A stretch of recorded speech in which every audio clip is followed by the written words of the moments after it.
ಎಲ್ರಿಗೂ ನಮಸ್ಕಾರ ಪ್ರಿಯ ವೀಕ್ಷಕರೇ, ನಾನು ನಿಮ್ಮ ಕೃಪಾ. ಎಷ್ಟೋ ಜನಕ್ಕೆ ಹಲವಾರು ಜನ ತೊಂದರೆ ಕೊಡ್ತಾ ಇರ್ತಾರೆ. ಅಂತಹ ಸಂದರ್ಭದಲ್ಲಿ ನೀವು ಮಾಡುವಂತಹ ಸರಳ ಪರಿಹಾರ ಇದು ಬಂದು ಅಮಾವಾಸ್ಯೆ ದಿನವೇ ಮಾಡಿ. ಪ್ರಿಯ ವೀಕ್ಷಕರೇ ನೋಡಿ, ರಕ್ತಚಂದನ ಅಂತ ಸಿಗುತ್ತೆ ನಿಮಗೆ ಗ್ರಂಥಿಗೆ ಅಂಗಡಿಲಿ. ಒಂದಿಷ್ಟುದ್ದದು ಕೇಳ್ಕೊಂಡು ತೊಗೊಳ್ಳಿ. ಅದನ್ನು ನೀವೇನು ಮಾಡಬೇಕು ಅಂತಂದರೆ, ಒಂದು ಬಿಳಿಯ ಪೇಪರ್ ತೊಗೋಬೇಕು. ಆ ವ್ಯಕ್ತಿಯ ಹೆಸರು ಗೊತ್ತಿದ್ದರೆ ನೀವೇನು ಮಾಡಬೇಕು, ಆ ವ್ಯಕ್ತಿಯ ಹೆಸರನ್ನು ಆ ಬಿಳಿಯ ಪೇಪರ್ನಲ್ಲಿ ಬರೆದಿಡಬೇಕು.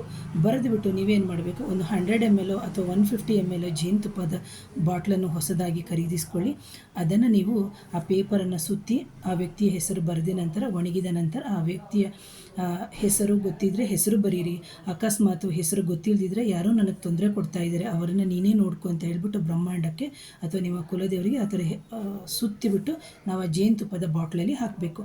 ಆ ಜೇನುತುಪ್ಪದ ಬಾಟ್ಲಲ್ಲಿ ಹಾಕಿಬಿಟ್ಟು ನೀವೇನು ಮಾಡಬೇಕು ಅಂತಂದರೆ, ನಿಮ್ಮ ಮನೆಯ ಒಂದು ಯಾವುದಾದರೂ ಒಂದು ಕೋಣೆ ಅಲ್ಲಿ ಇಡ್ಬೋದು, ಅಥವಾ ಮನೆಯ ಮೇಲ್ಗಡೆ ಸಜ್ಜ ಅಂತ ನಾವೇನು ಹೇಳ್ತೀವಿ ಆ ಸಜ್ಜದಲ್ಲೂ ಸಮೇತ ನೀವು ಇಡ್ಬೋದು. ಇದು ಯಾವತ್ತು ಮಾಡಬೇಕು ಅಂದರೆ, ಅಮಾವಾಸ್ಯೆಯ ದಿನವೇ ನೀವು ಮಾಡಬೇಕು. ಅಮಾವಾಸ್ಯೆ ಮುಗಿಯೋದ್ರೊಳಗಡೆ ಮಾಡಬೇಕು. ಇದನ್ನು ನೀವು 3 ಅಮಾವಾಸ್ಯೆಗಳ ತನಕ ನೀವು ತೆಗಿಲಿಕ್ಕೆ ಹೋಗಬೇಡಿ. ಆನಂತರ 3 ಅಮಾವಾಸ್ಯೆ ಆದ ನಂತರ ನೀವೇನು ಮಾಡಬೇಕು, ಈ ಜೇನುತುಪ್ಪ ಮತ್ತು ಪೇಪರ್ ಏನಿರುತ್ತೆ ಅದನ್ನು ತೊಗೊಂಡೋಗಿ ಅರಳಿ ಮರದ ಗಿಡಕ್ಕೆ ಹಾಕೋದ್ರಿಂದ ನಿಮಗೆ ಯಾರು ತೊಂದರೆ ಕೊಡ್ತಾ ಇರ್ತಾರೆ ಅವರು ಕ್ರಮೇಣವಾಗಿ ಕಮ್ಮಿ ಮಾಡ್ತಾರೆ. ಒಂದೇ ಸತಿ ಮಾಡ್ತಾರೆ ಖಂಡಿತ ಇಲ್ಲ, ಯಾಕಂದರೆ ಅವರವರ ಕರ್ಮದ ಅನುಸಾರವಾಗಿ.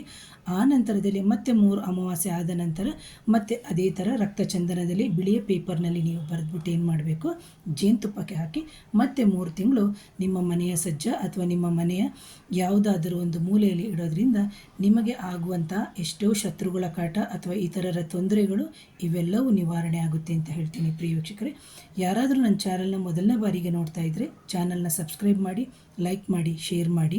ಈ ವಿಡಿಯೋ ನಿಮಗೆ ಉಪಯೋಗ ಆಗದೇ ಇಲ್ಲದೆ ಇರ್ಬೋದು ನೋಡುವವರಿಗೆ, ಅಥವಾ ಯಾಕಂದರೆ ಪ್ರತಿಯೊಬ್ಬರ ಜೀವನದಲ್ಲಿ ತೊಂದರೆಗಳು ಅಂತಿದೆ, ಆದರೆ ಇತರರಿಗೂ ಇನ್ನೂ ಶೇರ್ ಮಾಡಿ ಅಂತ ಹೇಳ್ತೀನಿ. So once again thank you. ನಮಸ್ತೆ.